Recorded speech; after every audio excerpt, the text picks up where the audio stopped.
All right, everyone. The cables connecting the one cable in my radio box that's connecting the mic to the RG45 bulkhead connector. I thought that was the original cable I had made. That was the cable for the radio head, not the mic.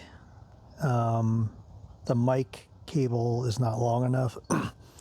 So I am making a new cable for the mic, and basically what I had I'd ordered was some 2-foot, I think Cat 6 cable from Amazon. I think this is Cable Matters brand, and I got one of the unmolested cables showing you both ends. All I did here was just snip off the end and then strip it back a little bit. I just wanted to check for that these are actually stranded wires and not solid. And my eyes are kind of bad, so I had to get a magnifying glass out, but they are stranded, 24 gauge stranded wires. Here is the RJ45 connector. Here is the crimp tool. All right, a crimp tool.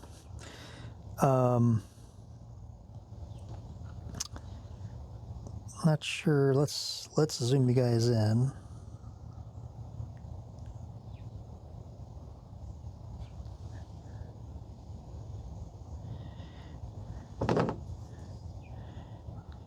So this thing right here, so wire goes in that end, and then these are the contacts that are going to punch into the wire and make electrical contact. This is this indentation here, that's part of the crimp, and that provides the strain relief. It punches down onto the outer jacket and provides strain relief for the connections up here at the terminals. So you want to make sure you get this length right? So that's about where the cable jacket should end, right? And I'd stripped this too long to check for stranded versus solid wire, so I need to cut it back. And I've just put some marks, black marks, where I need to cut it.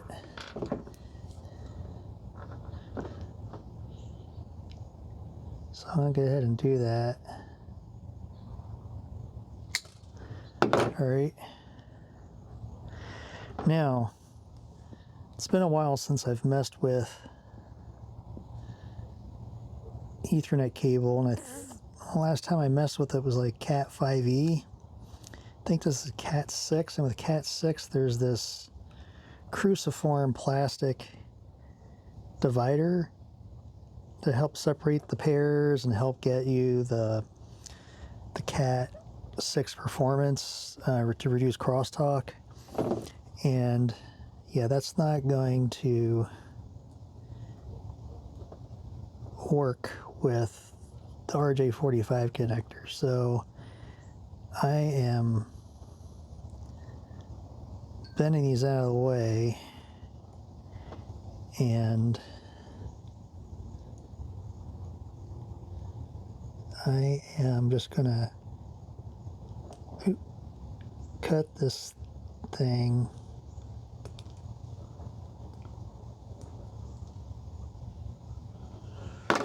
Okay. So the next thing is which wire goes in which slot. So don't know if you guys can see that very well. Maybe this side's better. But there is a wiring standard. In fact, there's two of them. I think it's TIA 568A and TIA 568B. Network cables are usually wired to the B standard. And then if you're trying to match with like an old network, especially a telephone network, I think it's the A wiring standard you use. Electrically, they're the same. It's just the colors are different. And the reason this is important is you can have the mismatched standards as long as the end, like if you got a patch cable, it can be wired to the A standard, and the other stuff connecting to it can be wired to the B. It just has to be, you know, consistent on either end of the patch cable. But like if you're trying to troubleshoot,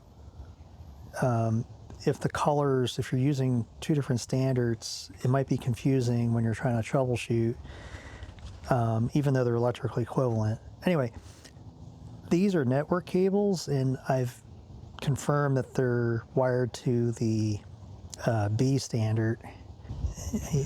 Yeah, I don't know. I'll put a picture up. But what I got to do is not connect one of these wires. And it is the #1 white with orange stripe, which is the far left terminal on the RJ45 when you're looking at it this way. That is the pin coming out of the radio that has the serial data that causes the Kenwood click. It's the clock signal for the serial data that's causing that. Turns out it's the microphone for these Kenwoods is a PS2 keyboard. So anyway, yes, I'm going to snip that wire, and then I got to put these in the right order. So the thing I got to snip is the white with orange stripe, which is this. So I'm going to try to, there we go, just cut it with a razor knife. It's 24 gauge. All right. And the standards don't keep the solid and the stripes together except for two pairs. There's another two pairs where they swap the colors.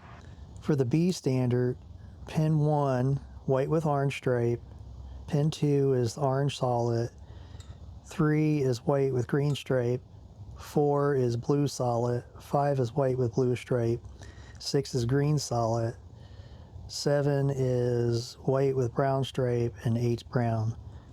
So I'm going to fan that out.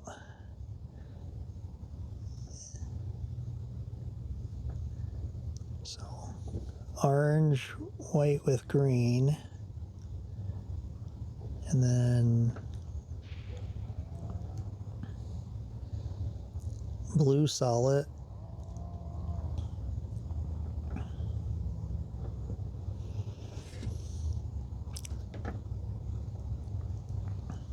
white with blue,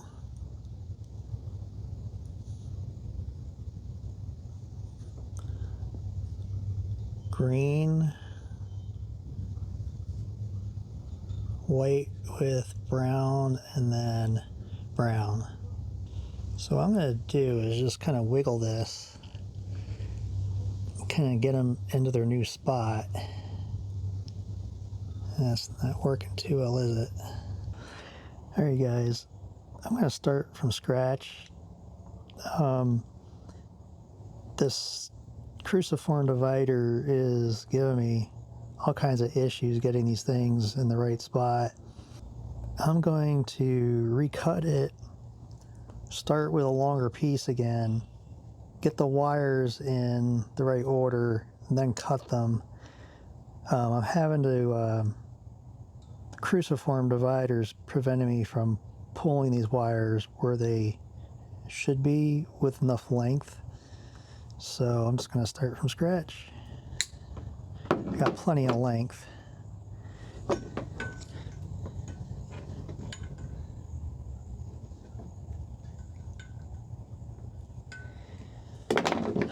By the way, this tool, those razor blades, if you look at this one, it doesn't go all the way down. That will give you the correct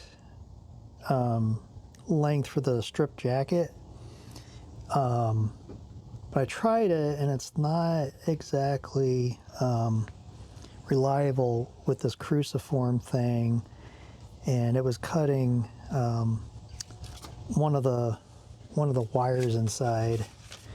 So I'm doing it the old-fashioned way, or the redneck way, with just taking a razor blade around it.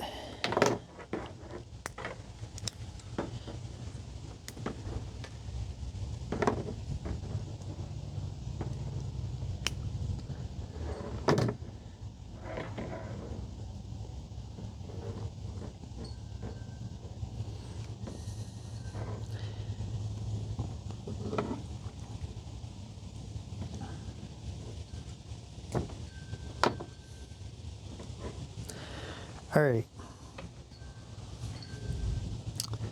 so I need to get rid of the white with orange stripe.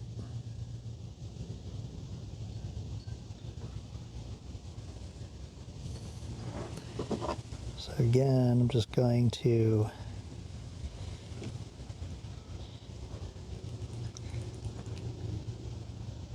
use my razor blade to cut it.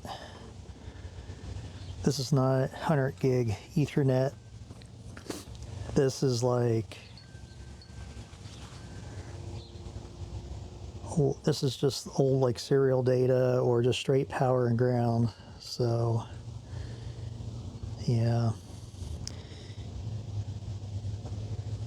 So you do want to take this bendiness from the twist out. It'll help you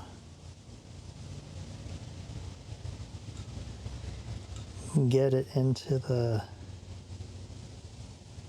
slots for the terminals. All right, so that was orange. I'm looking for white with green straight, which is this.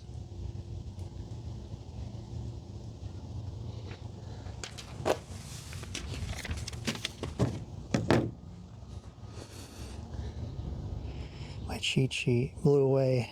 I have to put it under a tool. All right. So now I'm looking for solid blue.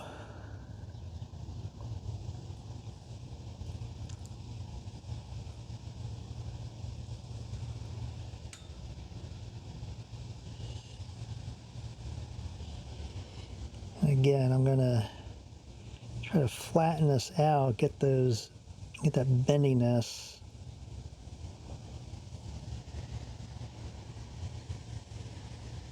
From the twisting out. So solid orange, white with green stripe, solid blue. I need white with blue stripe.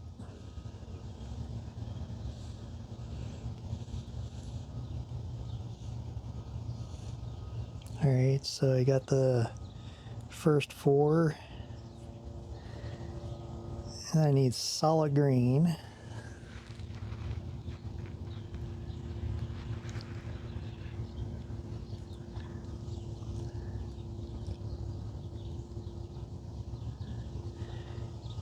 White with brown stripe.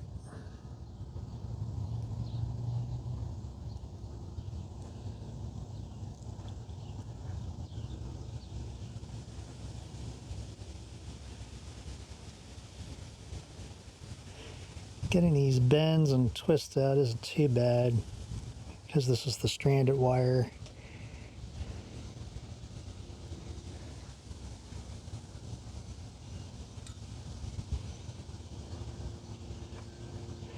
For the solid, like in the wall stuff, it might be a little bit more challenging.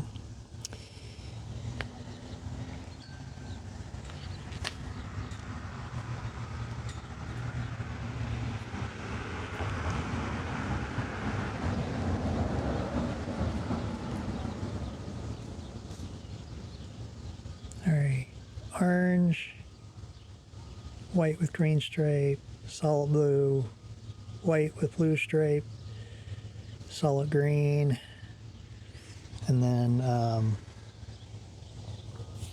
white with brown stripe and solid brown. All right, so now I'm going to figure out the appropriate length, and it's going to be right there.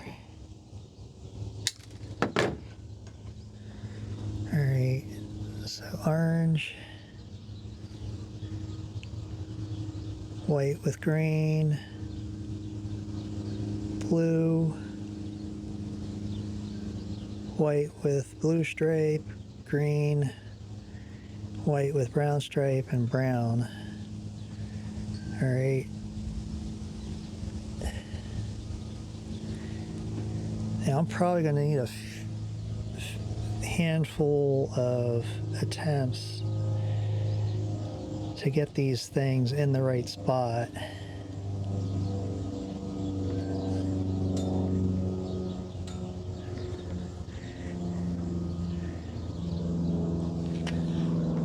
All right.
I'm gonna have to turn you guys off.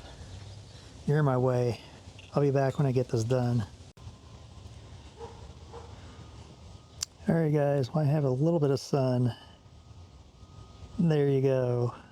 I just had to kind of like wiggle things back and forth a little bit, and eventually they found their little homes, and then just a good push gets them to where they're flush. Hopefully you can see the solid colors at least.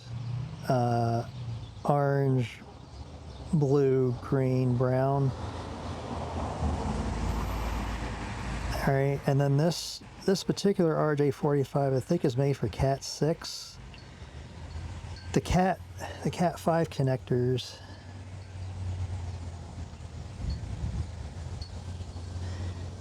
the holes are all in line with each other, but on, I think, the Cat 6 and above, the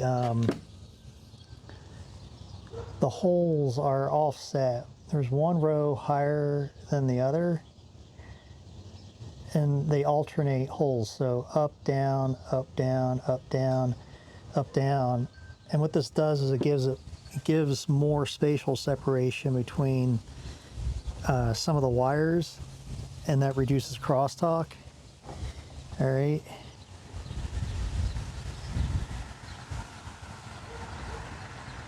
Yeah. You can even see the strands in this video, I think.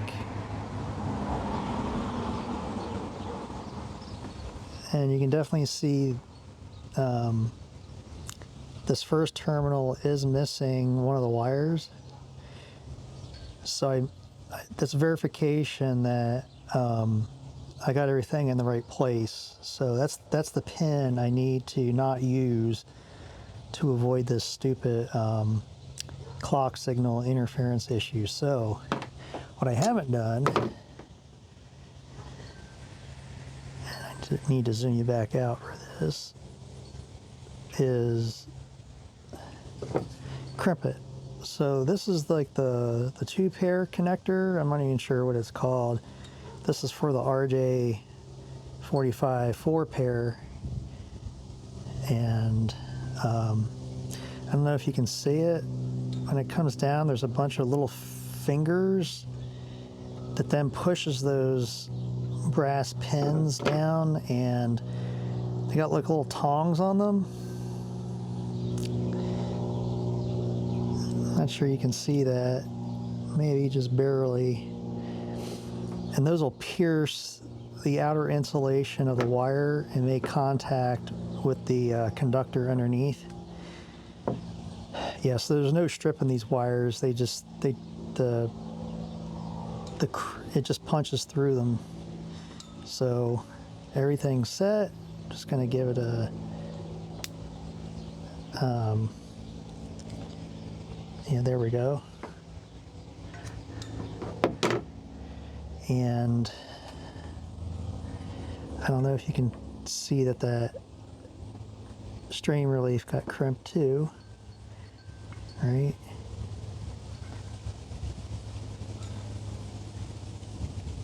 Again, give it a little tug, like any crimp, to make sure it's not going to come apart. So this is my mic cable. All right.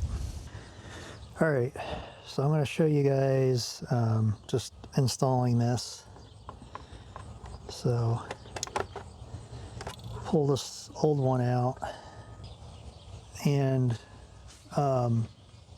what I'm going to do is install the end I made at the radio, and what that's going to do is prevent the voltage from that pulse from going down the wire. Even though it's not passing current,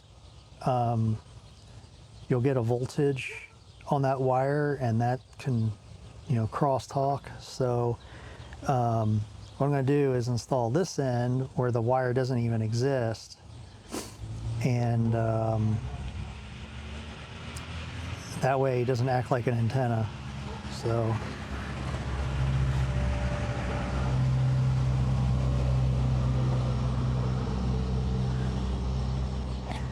you just need to, even though this is stranded, this jack is kind of stiff, so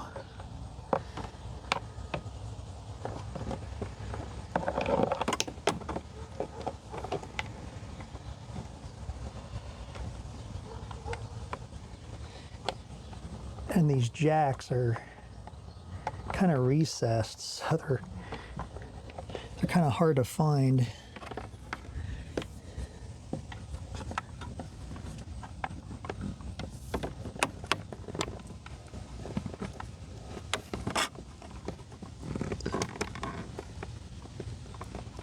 There we go.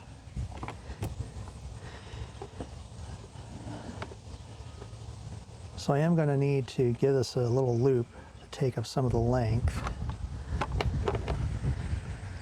that's service loop.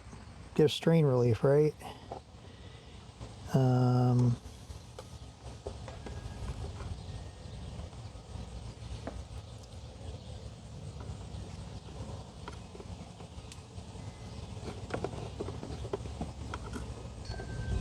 There we go. Just over time, that loop will settle in a nice spot, so not too worried about it right now.